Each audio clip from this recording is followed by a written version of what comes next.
Bismillahirrahmanirrahim. Assalamualaikum warahmatullahi wabarakatuh. Mudah-mudahan teman-teman semua selalu diberi rahmat, hidayah oleh Allah Subhanahu wa Ta'ala dan Rasulnya Kanjeng Nabi Muhammad Sallallahu Alaihi Wasallam, dan diberi kesehatan, diberi kelancaran dalam hidup, dan selalu diberi petunjuk dunia dan akhirat. Amin amin ya rabbal alamin.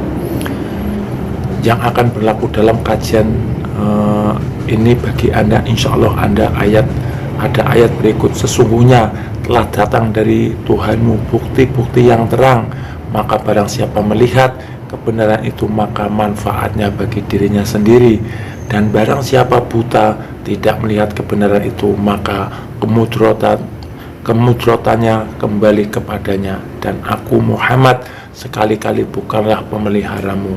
Quran Surat Al-An'am ayat 104. Mengenal diri atau mengenal diri ruh, yang perlu dikenal adalah diri kita yang ruh. Mengenal diri dan beramal, ini yang diterima Allah Subhanahu wa Ta'ala. Mengenal diri tidak beramal, inilah orang yang siksa.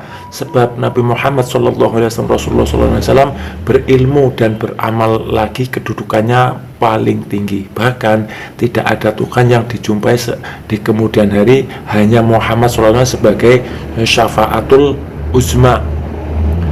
Ana Abu al-Arwah wa Adam Abu al-Bashar. Aku adalah bagian bapak sekalian ruh, sedangkan Adam adalah bagian bapak sekalian tubuh. Yang namanya Muhammad itu sudah cukup. Awal mula terjadi sebelumnya. Dia berkata-kata pada hambanya dengan la bi harfin wala sahutin. Ketika itu Adam belum ada, karena belum ada sesuatu baru atau belum ada sesuatu apapun. Yang ada hanya Allah dan Muhammad dan Nur. Kemudian yang satu raib, yang satu melompat, terciptalah atau bangunlah Adam alaihissalam. Makanya sezat, sesifat, seasma dan seafal. Adam itulah satu alam semesta dan satu maha ruang. Adam sebagai bapak sekalian jasad. Penghabisan pandangan satu saja. Inilah pandangan Nabi Muhammad SAW. Pandangan satu kepada yang satu, karena dari yang satu itulah adanya banyak, karena dari yang satu itulah kepada yang banyak. Adapun kita ini Rabbul Alamin, khalifah, wakil Allah di muka bumi. Menentukan penghabisan ini hanya kepada berpengetahuan, ketinggian ilmu dan ketuaan agama. Pandai-pandai dirinya dikatakan Tuhan, itu juga dihalalkan, itu juga yang diharamkan. Sebab Ruhul Kudus atau Roh Kudus itu diri kamu juga. Quran Surat Az-Zariyat ayat 20 ke 21. Makanya hendaklah disatukan, baca, diesakan. Kalau tidak diesakan, zindik dan atau syirik. Yang menjadikan dan yang dijadikan itu satu. Diri di dalam tengah hatimu itu diri kamu juga, Roh Kudus. Jadi semua makhluk atau semua manusia mempunyai Roh Kudus atau Roh yang suci. Hendaklah diesakan dengan jasad, barulah kita bernyawa robbani. Penghabisan kalam Nabi Muhammad Rasulullah Sallallahu Alaihi Wasallam, ummati salli. Di dalam sholat kita berjumpa, karena di dalam sholat hanya beliau saja, Muhammad, dengan Allah yang disebut. Barang siapa memandang dirinya bersih, putih, mukhalafah, suka Allah Ta'ala, itulah umat Muhammad Sallallahu Alaihi Wasallam. Oleh sebab itu dalam tafakur, kalau kondisi kita sudah diam, sediam-diamnya mengingatkan sadar kekosongan atau maha ruang, perasaan akan merasa ada di kosong. Kalau kita pakai nyawa hakiki, itulah adalah pengingatan zat dan sifat itu bagaimana. Yang dimaksud zat dan sifat itu bagaimana. Zat adalah mutlak, itu dirinya. Sifat itu asmanya. Alif itu menunjukkan adanya zat. Lam pertama adalah asmanya, lam kedua itu sifatnya, ha itu kecukupannya.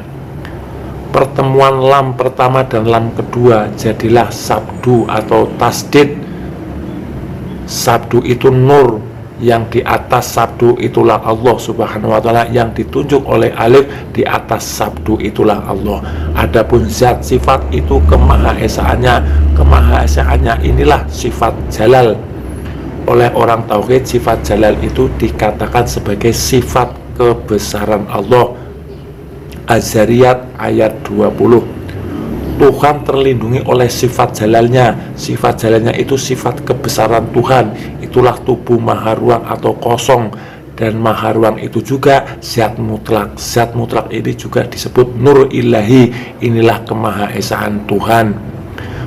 Kemahaesaan Tuhan inilah cahaya diri Tuhan atau nur ilahi. Karena cahaya diri Tuhan ini juga adalah kebesaran diri Tuhan, dinamailah Allah. Jadi Allah itu nama kebesaran bagi zat mutlak atau Zahirur Robbi. Quran surat Nur ayat 35. Jadi cahaya diri Tuhan itulah kebesaran diri Tuhan yang dinamai Allah Subhanahu wa ta'ala. Tuhan tidak bernama, kebesarannya itulah yang bernama Allah. Maka dikatakanlah Allah itu ismu zat atau nama bagi zat atau nama kebesaran zat mutlak.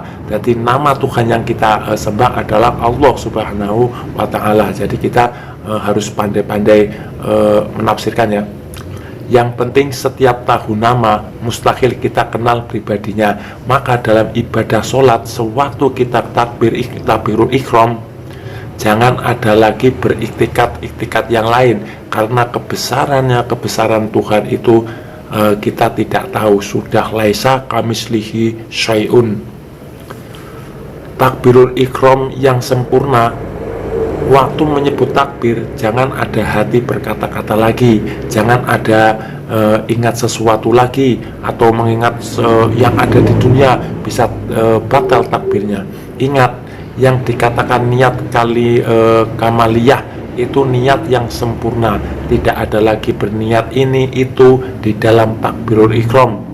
Ucapan sajalah dan sebaik-baik ucapan takbir itu dengan menyempurnakan mad badalnya, 3 harokat, 3 alif. Ini artinya sholat orang tauhid, tidak meninggalkan hukum tajwid. Begitulah cara orang tauhid dalam beribadah. Mengapa ketika sholat kita menyebut Allahu Akbar? Karena yang betul-betul tidak kita ketahui itu besarnya. Kalau besarnya sesuatu dapat dikira-kira, diukur-ukur. Kalau besarnya Allah tidak ada yang bisa mengetahuinya dengan alat apapun juga, secanggih apapun.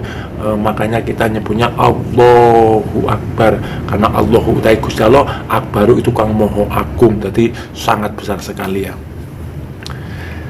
Takbirul ihram yang rusak, ketika takbir jangan ada dimasuk-masukkan iktikat yang lain selain Gusti Allah. Takbir itu 1 kali saja, tidak ada takbir 2-3 kali, bahkan ada yang banyak. Perbuatan yang mengada-ada, takbir sekali turun lagi, takbir lagi tidak jadi, mungkin kurang khusyuk, baru takbir lagi, takbir yang ke-3 kali, kadang ke-4 kali baru diselesaikan. Mengapa terjadi begitu? Karena mereka belum paham tentang yang disebut takbirul ihram itu. Allah paling tidak suka perbuatan yang mengada-ngada. Inna a'malu biniyat, la haula wala quwata illa billahil aliyyil azim. Demikian sedikit uraian tentang cara mengenal diri kita yang ruh, yang kudus, bukan diri kita yang dohir. Mudah-mudahan bermanfaat. Jangan lupa like, komen, dan subscribe kalau teman-teman suka dengan kata-kata ini atau video ini. Kalau tidak suka bisa diabaikan.